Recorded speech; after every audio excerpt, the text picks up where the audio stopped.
तो debit what comes in, कुछ अंदर आया है क्या?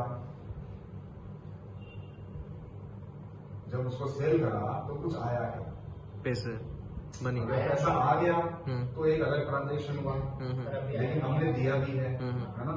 तो पैसा आया तो कैश डेबिट हो गया। किसने दिया? इस पार्टी ने दिया।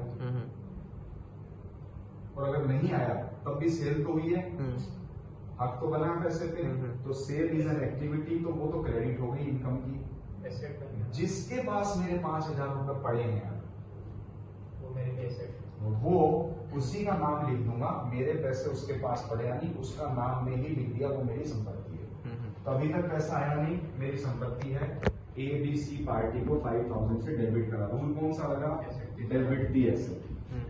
यानी कि एक तो ये रूल लगा और एक ये रूल लगा, डेबिट इसमें से है, क्रेडिट इसमें से है। फिर जब उसने पैसा दे दिया, रिसिप्ट हुई, तो अब इसमें एक चीज और लिखना रहेगा अपना, चौथा भी रह गया, डेबिट दी रिसीवर, क्रेडिट दी गिवर। तो पैसा आ रहा है, देने वाला कौन है? ABC। तो फिलहाल क्रेडिट दी गिवर, तो ये हमने 5,000 रुपए क्रेडिट में लिखे। अब डेबिट किसको करें? गिवर कौन है? गिवर तो वो है, रिसीवर कौन है? मैं हूं।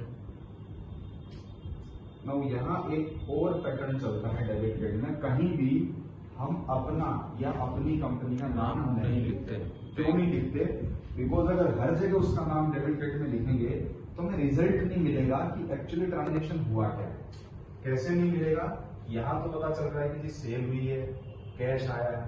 अगर इन दोनों जगह मान लो मेरा ही नाम होता और मैं इनको जोड़ता, जो कि बाद में हम जोड़ेंगे भी, टोटलिंग भी करेंगे, एग्रीगेट भी करेंगे, फिल्टर भी करेंगे, तो दोनों ही जगह ट्रांजेक्शन में नाम होने से रिजल्ट क्या है कि किस बात का ट्रांजेक्शन हुआ पता ही नहीं चलेगा। सो हम अपना कोई हेड या अपने डिपार्टमेंट का नाम लिखते हैं, कभी भी अपना नाम नहीं लिखते।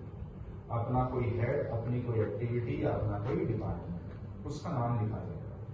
तो ये मेरे लिए किस तरीके की एक्टिविटी थी? पहले सेल टाइप की। अब मेरे पास क्या आया? पैसा। तो पैसा अपने आप में एक हेड है।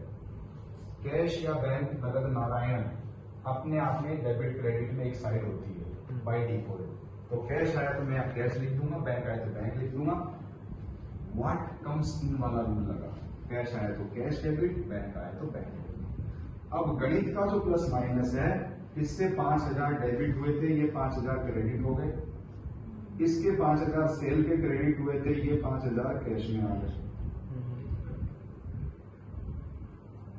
इसको कहते हैं हिसाब बराबर होना। और एक आपको मैंने सिखाया था, कोई भी ट्रांजैक्शन का साइकिल हमेशा हिसाब बराबर करने या जीरो करने के लिए चलता है। जब तक दोनों साइड में बैलेंस बराबर ना हो जाए, बैलेंस जीरो ना हो जाए, तब तक वो ट्रांजैक्शन कंप्लीट नहीं होगा। तो जितने का सामान बेचा उतने का